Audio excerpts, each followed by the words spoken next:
안녕하세요. 김양희입니다. 자, 여러분, 장애인 인식 개선 교육 지도사 과정에 오신 것을 환영합니다. 자, 이 과정이 2018년 5월 29일부터 법적 의무 교육이 되다 보니까 많은 분들이 관심을 갖기 시작을 하셨는데요. 이 과정을 잘 이수를 하시면 이후에 직장 내 장애인식 개선 교육 지도사 또한 될 수 있을 거라는 아주 희망을 여러분들에게 드리고 싶습니다. 이 과정을 수료하게 되시면 학교와 각각의 기관에서 교육을 진행하실 수 있는데요. 직장 내 장애인 인식 개선 교육, 올해부터 법적 의무 교육이 된 이 강의는 한국장애인 고용공단에서 소속되어 있는 강사들만이 또 법적으로 효력이 있다라는 사실을 알려드립니다. 그래서 이 과정을 수료하면 그 강사는 할 수 없냐? 그렇지 않습니다. 이 과정을 수료하신 분들이 각각 한국장애인 고용공단에서 원하는 그 강사 과정들이 있습니다. 그 과정에 적합하게 자격을 갖추시면 그곳에서 또한 여러분들이 활동을 하실 수 있는 기회가 생긴다라는 말씀을 드리면서 여러분들이 이 과정을 잘 수료하시기 바라겠습니다. 자, 그러면 장애인식 개선 교육은 모두 총 25강으로 이루어져 있는데 오늘 첫 번째 그 강을 한번 시작해 보도록 할까요? 자, 먼저 제1강에서는 장애인의 개념과 분류를 한번 살펴보도록 하겠습니다. 자, 장애와 장애인, 어떻게 다를까요? 우리나라에서 장애다라고 이야기한 것은 사실상 기록에 잘 나와 있지 않습니다. 그래서 아마도 해방 전후에 사용되지 않았을까 이렇게 추측만 할 뿐입니다. 그렇다면 장애인 복지법에서는 어떻게 정의를 했었나? 장애인 복지법이 개정되기 이전에서는 장애인들을 이렇게 불렀습니다. 병신, 불구, 폐질 이렇게 불려지게 되었습니다. 자, 조선시대 이전에서는 몸이 쇠약해서 몸이 불편한 사람들을 표현하는 방식으로 이렇게 폐질자, 간질자, 독질자 이렇게 사용을 했습니다. 자, 장애의 종류는 어떻게 있을까요? 그 시대에도 장애를 분류해서 종류로 나누고 있었는데요. 먼저는 맹인, 앞을 못 보는 사람이다 라는 의미를 가지고 있죠. 두 번째, 일목, 한쪽 눈을 잃은 사람이라는 의미를 가지고 있습니다. 일각, 한쪽 다리를 잃은 사람, 별자, 다리를 저는 사람, 벽자, 서지 못하는 사람, 귀배, 등이 굽은 사람, 외자, 키가 비성장적으로 작은 사람, 농자, 듣지 못하는 사람, 아자, 말을 못하는 사람, 광질, 정실분열로 해서 장애를 분류하고 있었습니다. 자, 장애의 사전적 의미는 어떻게 될까요? 장애라고 했을 때 사전적 의미는 무슨 일을 하는데 거치적거려서 방해가 되는 일을 장애다라고 이야기를 합니다. 그럼 장애는 무엇일까요? 하고자 하는 일을 막아서 방해함. 의미가 크게 다른가요? 그렇지 않죠. 의미상으로는 크게 차이가 없습니다. 자, 장애라고 했을 때 사실 우리나라에서는 산업재해와 관련돼서 일본에서 법률이 들어오다 보니 이런 용어들을 사용하게 되었는데 의미상 크게 다르지 않다라는 것을 말씀드렸습니다. 현재 보편적으로 사용되고 있는 장애인인데요. 1981년도에 심신장애인 복지법에서 처음으로 장애자라는 말을 빌려와서 장애자를 사용하기 시작을 했습니다. 1989년 심신장애자 복지법에서 이 자자 의미 좀 부정적이지 않나라는 의견 때문에 장애인 복지법으로 인해서 현재는 장애인으로 사용되고 있습니다. 중간에 장애우라고 불렸던 경우도 있었어요. 장애인과 비장애인들이 이렇게 함께 못하는 그런 거리감을 좀 줄여보자 친근감을 강조하기 위해서 장애우라는 말을 사용하기도 했었는데요. 그런데 이것이 어법상으로 맞지 않더라라는 것이죠. 아까 뭔가 불편함을 조장하는 건데 그것들의 친구 이렇게 말하는 것이 좀 문법적으로 어법적으로 많지 않다. 또 도움이나 동정의 대상으로 인식될 수 있는 의미라는 점에서 장애인 단체에서 장애우를 사용하지 않았으면 좋겠다라고 이야기를 해서 현재는 장애우가 아닌 장애인으로 사용이 되고 있다라는 것입니다. 장애의 이런 개념들을 한번 살펴보도록 하겠습니다. 장애의 개념에는 의학적, 사회적, 정의적, 직업적, 이런 법적 정의로 나눠질 수 있는데요. 자, 먼저 장애의 개념과 구분을 좀 해보도록 하겠습니다. 질병과 장애가 있는데요. 이것은 조금 다른 개념인 거죠. 먼저 질병이다 라고 했을 때에는 특정 부위가 정상에서 벗어난 상태. 네, 시각장애다 라고 했을 때 눈이 불편하다 했을 때 안질이라든가 병, 그러나 어느 정도의 상태가 지나면 호전될 수 있는 것을 질병이다 라고 할 수 있다면 장애다 라고 했을 때는 기능, 능력, 사회적 분리를 나누고 있습니다. 아까 눈이 좀 불편해서 치료가 가능한 상태가 아니라 눈이 보이지 않는 특정한 기능에 제한을 가지고 있는 것을 기능장애다 라고 할 수 있겠습니다.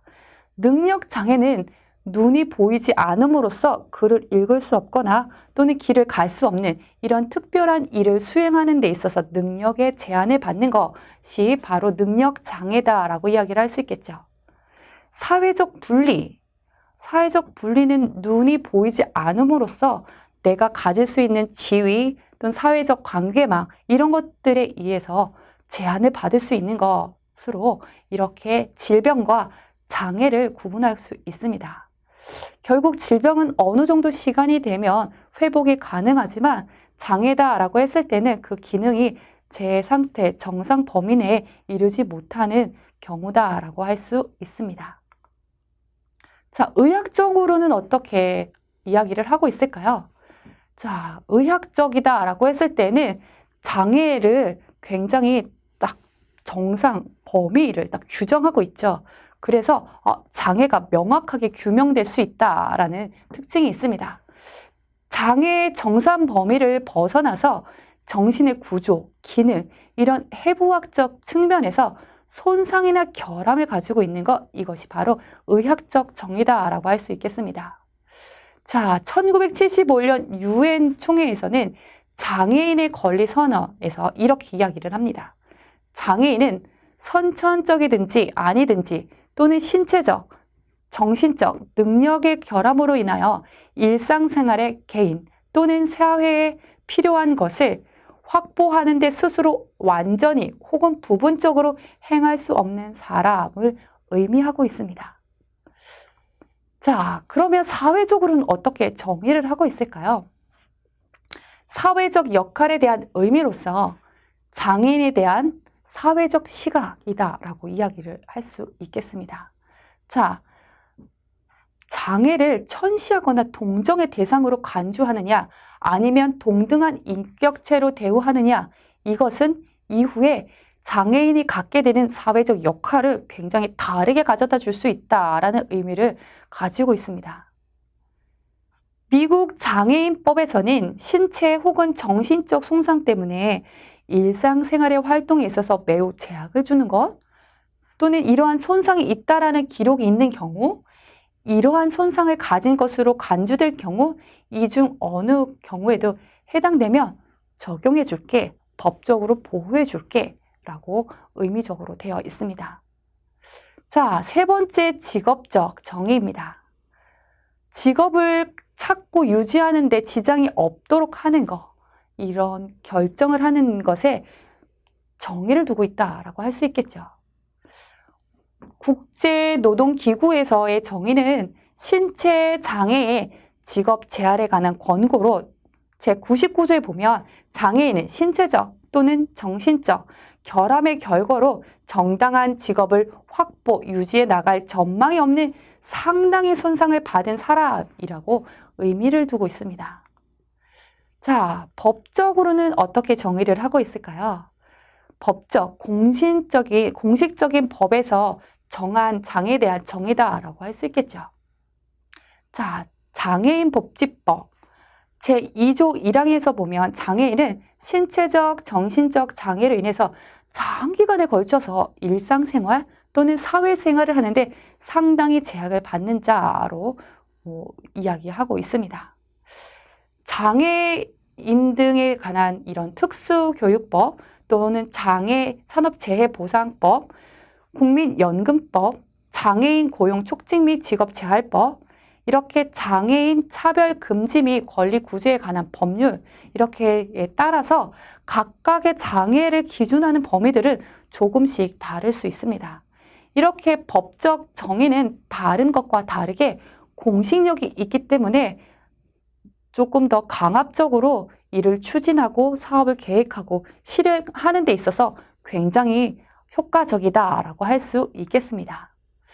1999년 법적 정의에 입각한 장애인은 5가지 종류였습니다. 그런데 현재는 15가지 종류로 법적 장애가 조금 더 늘어났다라고 할 수 있겠죠. 이런 장애의 기준은 그때의 사회와 시대마다 조금씩 다르게 나타날 수 있는데요. 조금 더 시대가 지나면 장애의 범위가 좀 더 넓어져서 혜택을 받고 도움을 받을 수 있는 장애인들이 조금 더 늘어나지 않을까 생각이 되어집니다. 장애의 개념적 모델을 한번 살펴볼게요.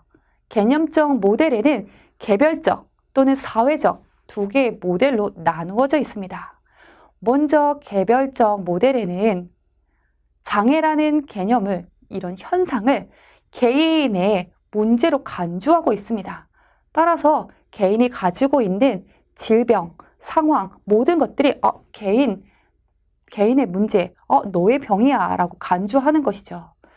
자, 그렇게 보는 입장에서 보는 관점은 개인적 비극이야. 개인이 가지고 있는 장애는 비극적인 것이야 라고 보는 거죠. 이렇게 구성하는 것으로 장애는 무작위적으로 불행한 개인에게 발생하는 아주 끔찍한 기회적인 사건이야 라고 보고 있습니다. 의료 전문가에 의해서 개별적 치료라는 형태의 의료적 보호만이 이것을 해결할 수 있다라고 보고 있습니다. 자, 이런 개별적 모델에서는 이렇게 개인의 장애인은 누구의 문제로 보는 것이라고 했죠? 네, 맞습니다. 개인, 너의 문제야 라고 보는 거죠. 이렇게 일반인과 다른 존재들이어서 일반인이 충분히 행할 수 있는 일, 이거는 신체적, 정신적으로 할 수 없는 그런 특별한 존재들이야 라고 보고 있습니다. 따라서 이렇게 다른 존재들이기 때문에 일반 비장애인들과 같이 사는 것이 불가능해 분리되어서 보호돼야 될 존재야 라고 보고 있는 거죠. 따라서 이렇게 적절히 보호받지 못하면 이후에 보호 주체로 정부가 이제 나서서 해결하는 이런 개념적 모델에 대한 설명을 해보았습니다. 두 번째는 사회적 모델입니다. 장애라는 현상을 장애를 가진 사람의 개인으로 보는 것이 아니라 사회 전체에 통합해서 사회적인 문제야 라고 보는 거죠. 아까 개별적 모델과 주체가 다르죠. 개별적 모델에서의 주체는 개인에게 있다면 여기에서의 주체는 사회가 주체인 것입니다. 사회적 모델은 개별적 모델에서 전개를 하고 있는 아주 중요한 것들 무시하고 있겠죠. 네, 개인의 문제가 아니라 주변에서 일어나고 있는 모든 상황들 때문에 발생하는 것이야 라는 시선 때문에 다르다라고 할 수 있겠습니다. 장애인은 개인에게 기속된 것이 아니고 사회 환경에 의해서 창조되는 이런 조건들의 아주 복잡한 집합체다라고 할 수 있겠습니다. 그래서 장애란 장애인에게 대한 제한을 함축하는 모든 것으로 편견에서 제도적인 차별까지 이런 접근 불가능한 공공 건물에서 사용 불가능한 교통체계 또는 분리교육에서 노동에까지 이렇게 배제하는 것을 모두 의미를 하고 있다라고 볼 수 있습니다. 자, 장애는 사회 내에서 존재하는 것이고 장애는 개인에게 있는 개별적인 문제가 아니다. 장애인의 욕구는 사회 조직 내에서 수용하고 이에 적합한 서비스를 그에 맞게 제공해 줘야 할 때, 이때 사회에 나왔을 때 실패하지 않을 수 있어 라는 것을 의미하고 있습니다. 장애의 문제를 관리 해결하기 위해서는 적극적인 사회 행동이 필요하다라고 볼 수 있겠습니다. 장애 문제를 해결하기 위한 모든 의도와 목적은 매우 정치적이어야 한다. 또 장애인과 관련된 주요 과제는 장애인들이 직면하고 있는 이런 차별에 해결해 하는 데 있어서 의미를 부여하고 있다라고 볼 수 있겠습니다.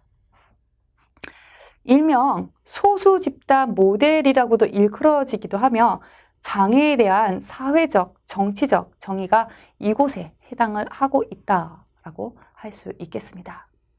사회적 모델이라고 했을 때 장애인을 장애로 인해서 사회적 배제, 기재에서 불이익을 당하는 사람이라고 바라보기 때문에 문제는 의식적이든 그렇지 않든 장애인을 기피하려는 차별적 이런 모습들이 사회에 있다라는 것이 이 모델의 기본 핵심이다라고 할 수 있겠습니다.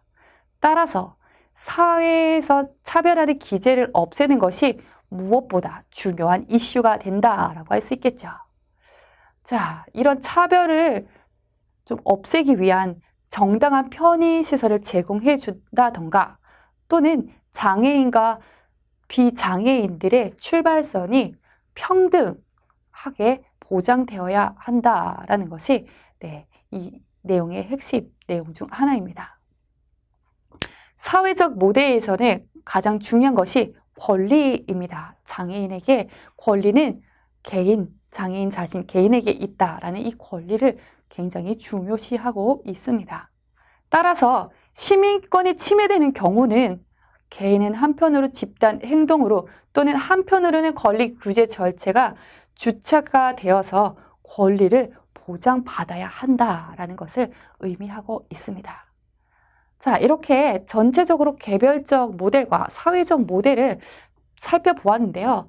표로 이렇게 좀 비교 분석을 해보자면 개별적 모델은 개인적인 문제로 개인 너무 비극하지 않아? 비극이야 라는 것을 전제로 해서 각각 개인들이 변화해야 되고 치료해야 된다라는 것을 중점으로 두고 있다라고 할 수 있겠습니다. 반면에 사회적 모델에서는 사회 억압 이론 때문에 이런 사회적 문제들로 인해서 필요한 것은 사회적 행동이 적극적으로 일어날 때 각각 사회에서 일어나는 각각의 행동들이 이후에 장애를 바라보는 시각들, 편견들이 없어질 수 있어 라는 것이 개별적 모델과 사회적 모델의 조금 다른 비교였다라고 할 수 있겠습니다. 자, 이렇게 첫 강을 한번 마무리해 보았습니다. 여러분 어떠신가요?